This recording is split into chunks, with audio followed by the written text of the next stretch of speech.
नमस्कार। नाम तो सुना ही होगा, प्राइम इंडिया समाचार और मैं संजीव महादेवा। जैसा कि बलिया में चुनावी समीकरण को देखते हुए प्रत्याशियों और समर्थकों के बीच गहमागहमी बनी हुई है, उसी गहमागहमी के बारे में और विस्तार से जानने के लिए आज हमारे साथ प्राइम इंडिया समाचार के मंच पर हैं बहुत ही बड़े यूट्यूबर और राजनीति समझ रखने वाले आकाश राय जी।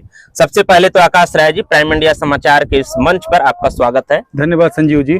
जैसा कि आपको भी दिख रहा होगा प्राइम इंडिया समाचार के इस स्क्रीन पर कि नौका विहार करते हुए नौका पर हम चुनावी चर्चा करेंगे। और आकाश राय जी से पहला सवाल है कि भारतीय जनता पार्टी के सिंबल पर पहली बार लोकसभा का प्रत्याशी नियुक्त किया गया है नीरज शेखर जी को, और उनके जन आशीर्वाद यात्रा में बहुत कुछ समझने को है।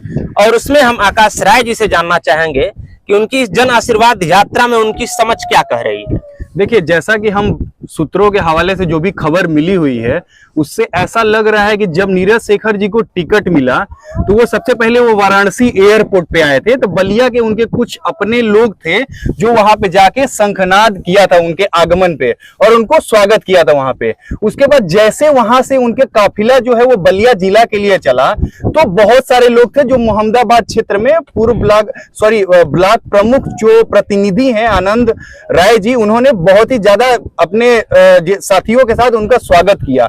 उसके बाद जब भी काफिला जो है वो सीधे सीधे जब फेफना विधानसभा की तरफ आ रहा था तो यहाँ पे मैंने ये एक चीज बहुत मतलब कि नोटिस किया कि यहाँ पे जो भी बलिया के जितने भी भारतीय जनता पार्टी के जितने भी प्रमुख पूर्व मंत्री लोग हैं, जैसे कि मैं आपको नाम गिनाना चाहता हूं, उपेंद्र तिवारी जी थे, आनंद स्वरूप शुक्ला जी थे और बहुत तमाम लोग थे जो कटे हुए नजर आए इनके काफिले से।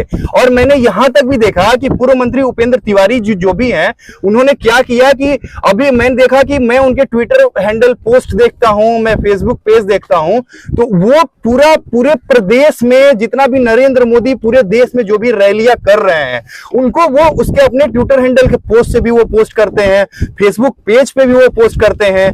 तो और मतलब कि जितने भी लोग मतलब कि अभी एक आपको पता ही होगा कि एक सांसद का निधन भी हो चुका था, उनका भी मतलब कि उनको भी श्रद्धांजलि दिए थे। वो अभी सुभाषपा के राष्ट्रीय राजभर जी की जो भी माता जी का निधन हुआ था उसके लिए भी वो वाराणसी गए हुए थे। ठीक है, तो अब मैं ये बताना चाहता हूं कि ये पूरे प्रदेश में सबको ये मतलब कि शुभकामनाएं दे रहे हैं, सबकी श्रद्धांजलि सभा में जा रहे हैं। लेकिन बलिया लोकसभा का जब भी टिकट नीरज शेखर जी को मिला तो इनके ट्विटर हैंडल से और इनके फेसबुक पेज से मैंने ना एक बधाई देखा ना कुछ भी देखा।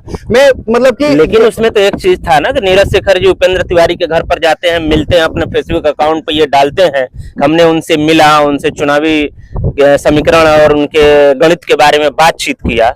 लेकिन उपेंद्र तिवारी जी इस चीज को अपने पेज पर नहीं डालते हैं, इसको आप कैसे लेते हैं? मैंने यही देखा कि बातें तो हुई लेकिन दिल का मिलन लग रहा है नहीं हो पाया है, क्योंकि उपेंद्र तिवारी जी मैं मतलब कि मैं हमेशा स्क्रॉल करते रहता हूं तो मैं बलिया की राजनीति की मैं काफी अच्छी समझ रख पाता हूं। तो मैं इसको देखते हुए मैंने देखा कि नीरज शेखर जी मतलब कि उनके टैगोर टाउन स्थित आवास पे वो पहुंचते हैं, वहां पे वो देखते हैं कि वो उनसे मिलते हैं और लोगों को ऐसा लगता है कि नीरज शेखर जी ये दिखाना चाहते हैं कि हमारा मिलन हो चुका है। लेकिन ये चीजें मतलब कि जनता के बीच जनता मतलब इस चीज को जानना चाहती है कि आखिर वो लोग क्यों मतलब कि उपेंद्र तिवारी जी नहीं साथ दे रहे हैं। उपेंद्र तिवारी जी का मैंने देखा था कि एक न्यूज आया था कि वो सपा के टिकट पे चुनाव लड़ने वाले हैं, लेकिन उन्होंने आके मतलब कि फेसबुक पेज पे उन्होंने ये लिखा था कि मैं 35-30 सालों से मैं राजनीति कर रहा हूं और मैं हमेशा से एबीवीपी का सिपाही हूं।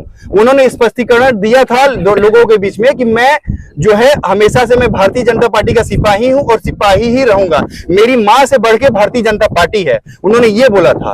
अगर उन्होंने ऐसा बोला था तो नीरज शेखर के किसी भी ये जन आशीर्वाद जो यात्रा उनकी रही, किसी भी यात्रा में या उसके बाद ये जो भी चुनावी जो प्रचार हो रहे हैं, हर जगह आईटी का गठन हो रहा है, कार्यकर्ताओं के समीकरण का जो गठन हो रहा है, उसमें कहीं नहीं दिख रहे हैं। हाँ, ये तो बात आपकी बिल्कुल भी सही है, लेकिन हो सकता है कि कुछ मतलब कि आपस में जो भी वाद विवाद हो ये लोग बैठ के सुलझा ले। अभी नामांकन में बहुत सारे टाइम है, हो सकता है कि नामांकन में वो लोग साथ में दिखे। अच्छा, इन्हीं के एक साथी रहे, बलिया सदर से विधायक भी रहे, मंत्री भी रह चुके हैं, आनंद स्वरूप शुक्ल, और पिछली बार ये बैरिया से विधानसभा के प्रत्याशी रहे, चुनाव को हार गए। लेकिन ये विधानसभा के प्रत्याशी बन के हारना और लोकसभा के चुनाव में बैरिया से चुनाव न लड़ने की घोषणा करना, इसका कुछ गणित क्या है आपके हिसाब से? देखिए, भारतीय जनता पार्टी जो है उसमें तमाम लोग जो है, जहां से अगर राष्ट्रीय जो भी मतलब कि राष्ट्रीय संगठन जो भारतीय जनता पार्टी है, जो वहां से सिंबल लेके आता है, भारतीय जनता पार्टी का एक चीज बहुत क्रिस्टल क्लियर है कि जो भी वहां से जो भी टिकट लेके आता है तो लोग उसको अपना नेता मानना ही पड़ेगा। हमारे बगल का ही लोकसभा क्षेत्र है बक्सर, वहां पे मैंने देखा है कि मिथिलेश तिवारी जो गोपालगंज के रहने वाले हैं, वो टिकट लेके आते हैं। काफी वाद विवाद यहाँ के लोकल नेताओं में होता है। अश्विनी चौबे भी बहुत ज्यादा मतलब कि नाराज दिखाई देते हैं।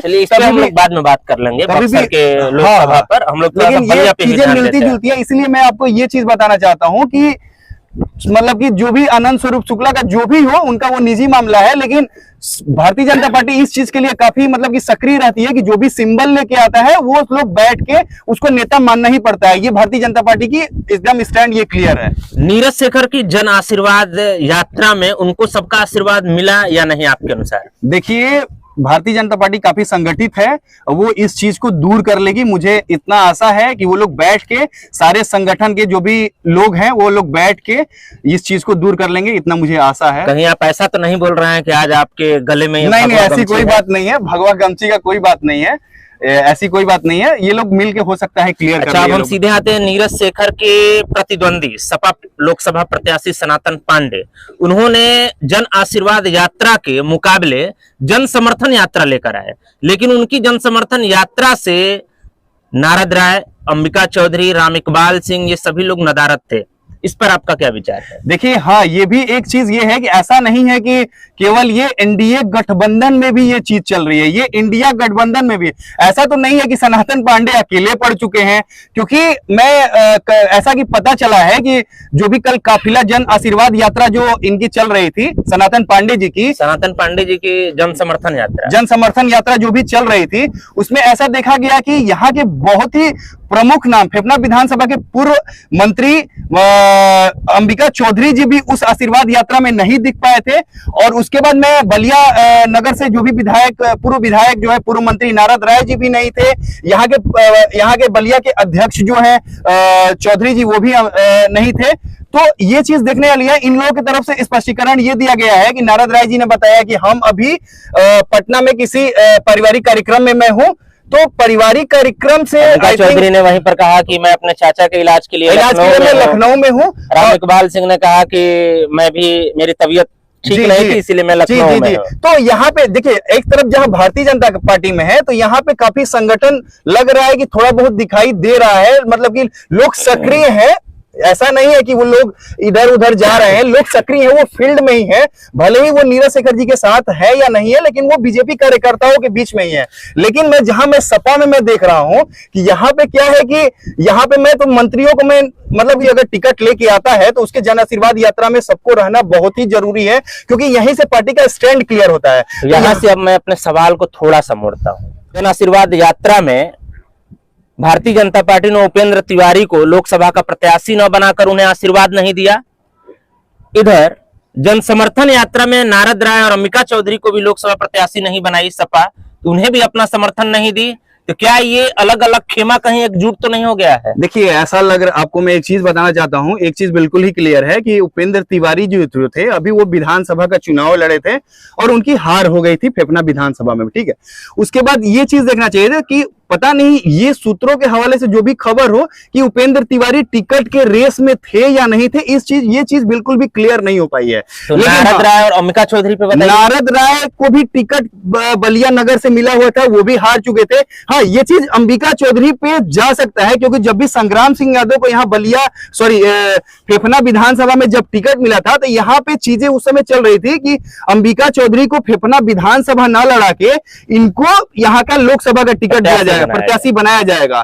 तो हो सकता है कि यही चीज मतलब कि उनके मन में खटक रही हो, क्योंकि लेकिन जाति समीकरण के हिसाब से देखा जाए तो बलिया लोकसभा का हमेशा से जाति समीकरण सवर्ण की तरफ ही रहा है, चाहे कोई भी पार्टी हो। जी हाँ, तो चंद्रशेखर सिंह से लेकर हो, नीरज शेखर हो, या उनके प्रतिद्वंदियों की बात की जाए तो सनातन पांडे कई बार से ये चेहरे बनाए जा रहे हैं, ठीक।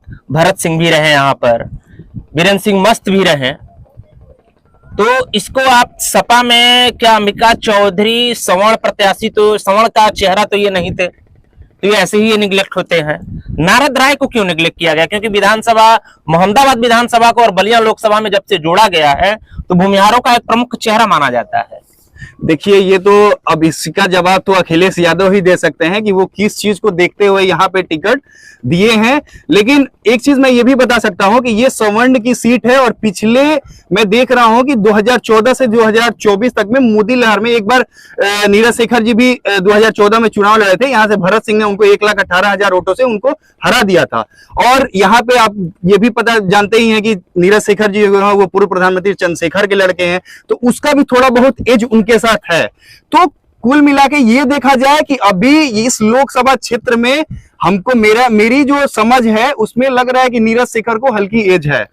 अच्छा, जैसा कि आपने आकाश राय का आपने मंतव्य समझा, आगे भी हम कई लोगों का मंतव्य समझेंगे, प्राइम इंडिया समाचार के मंच पर उनको लेकर आएंगे और बलिया लोकसभा के साथ साथ और जितने भी हमारे समझ से लोकसभा जो बातचीत करने लायक हैं उनके बारे में हम जानना चाहेंगे। अभी कई एपिसोड में आकाश राय हमारे साथ बने रहेंगे। नाम तो सुना ही होगा, प्राइम इंडिया समाचार, और मैं संजीव महादेवा।